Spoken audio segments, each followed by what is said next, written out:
চর্চার মধ্যেই সব রাজ্যের সিইওকে মুখ্য নির্বাচনী আধিকারিকদের ডেকে পাঠালো নির্বাচন কমিশন। এসআইআর চর্চার মধ্যেই গোটা দেশে এসআইআর হবে এরকমটাই নির্বাচন কমিশন জানিয়ে দিয়েছিল। আর এই এসআইআর প্রস্তুতি নিয়ে আলোচনা হবে। এসআইআর চর্চার মধ্যেই সব রাজ্যের সিইওকে ডাক নির্বাচন কমিশনের, তা নিয়েই জল্পনা বেড়েছে যে সব রাজ্যে এসআইআর খুব দ্রুত। এসআইআর এর প্রস্তুতি নিয়ে আলোচনা করতে সিইওদের তলব।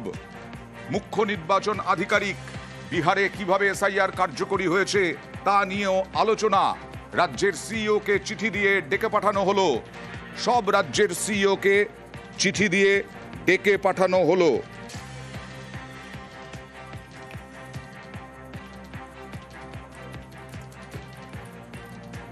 এসএসসি নিয়ে কড়া পর্যবেক্ষণ সুপ্রিম কোর্টের।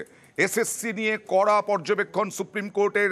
বিচারপতির প্রশ্ন যে হাইকোর্টে অযোগ্যদের জন্য অযোগ্যদের পাশে থাকতে পাঠানো হলো এজিকে। প্রশ্ন আদালতের। হাইকোর্টে পাঠানো হয়েছে অ্যাডভোকেট জেনারেলকে। প্রশ্ন সুপ্রিম কোর্টের। রাজ্যকে প্রশ্ন, অযোগ্যরা রাজ্যের ব্লু আইড কতটা রাজ্যের ব্লু আইড অযোগ্যরা? প্রশ্ন শীর্ষ আদালতের। রাজ্যের অবস্থানকে শকিং বললেন বিচারপতি।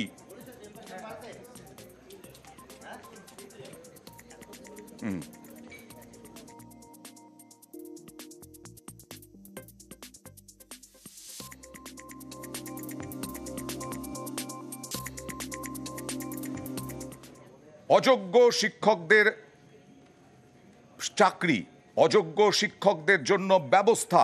মুখ্যমন্ত্রী মমতা বন্দ্যোপাধ্যায় আজকে বললেন গ্রুপ সি, গ্রুপ ডিতে যাতে তাদের কোনোভাবে ব্যবস্থা করা যায় তার জন্য আইনি পরামর্শ নেওয়া হবে।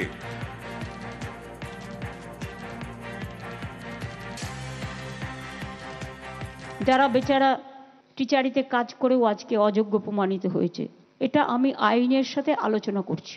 আইনত আলোচনা করে হয়তো টিচার তারা হতে পারবেন না কোর্টের নির্দেশ অনুযায়ী, কিন্তু তারা যাতে গ্রুপ সিতে পায় বা সেই রকম পর্যায়ে সেটা দিতে পারি কি না আমরা, সেটা আইন যা বলবে আইনের সাথে কনসাল্ট করে খুব শীঘ্রই আমরা এটা জানাবো।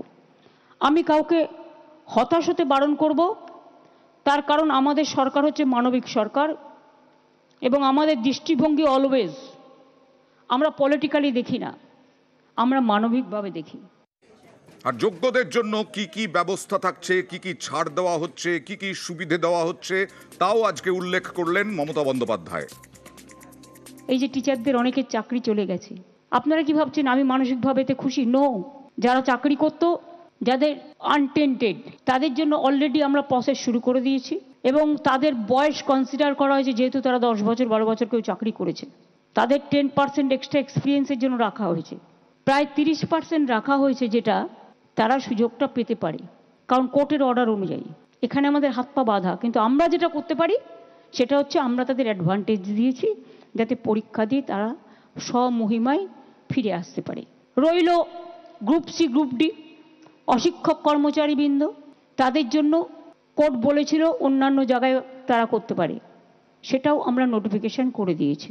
এই টিচার্স প্রক্রিয়াটা শেষ হয়ে যাবে আর 2-3 মাসের মধ্যে, এবং এটা হয়ে গেলেই গ্রুপ সিডির পরীক্ষাটা হবে। আমি এক্সপিরিয়েন্সটাকে কাউন্ট করার জন্য সিএসকে বলবো লিগালি কথা বলে নিয়ে, কারণ যারা অলরেডি 10-12 বছর চাকরি করেছে তাদের বয়সটা তো ওভার হয়ে গেছে। সুতরাং if it is considered then that can be reconsider also.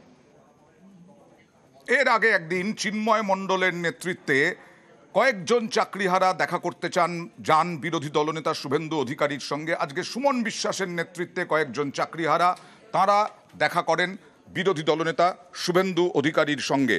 Suvendu Adhikari কিভাবে সাহায্যের বার্তা পাঠালেন দেখুন। আমরা আপনাদের সঙ্গে আছি।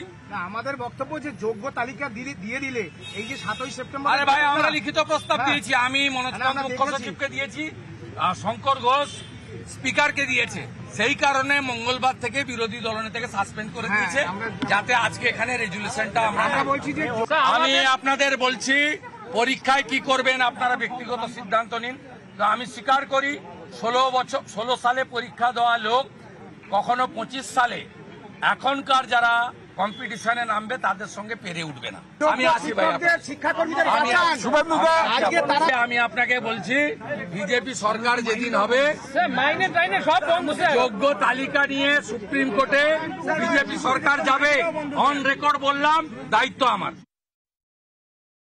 এখন আমাদের জীবন সংকটে আমরা আজকে এসেছিলাম, অবিলম্বে যোগ্যদের তালিকা প্রকাশ করতে হবে এবং রাজ্য বিধানসভায় জরুরি অধিবেশন ডেকে এই চাকরি চুরির যে মেরামতি ক্ষত, সেই মেরামতি করে অবিলম্বে যোগ্যদের চাকরি ফেরাতে হবে এবং যে আগামী 7ই সেপ্টেম্বরে যে পরীক্ষা স্থগিত করতে হবে, কারণ যোগ্যদের তালিকা প্রকাশিত হলে আর পরীক্ষার কোনো প্রয়োজনীয়তাই নেই। এই বিষয়ে আলোচনা চেয়ে এসেছি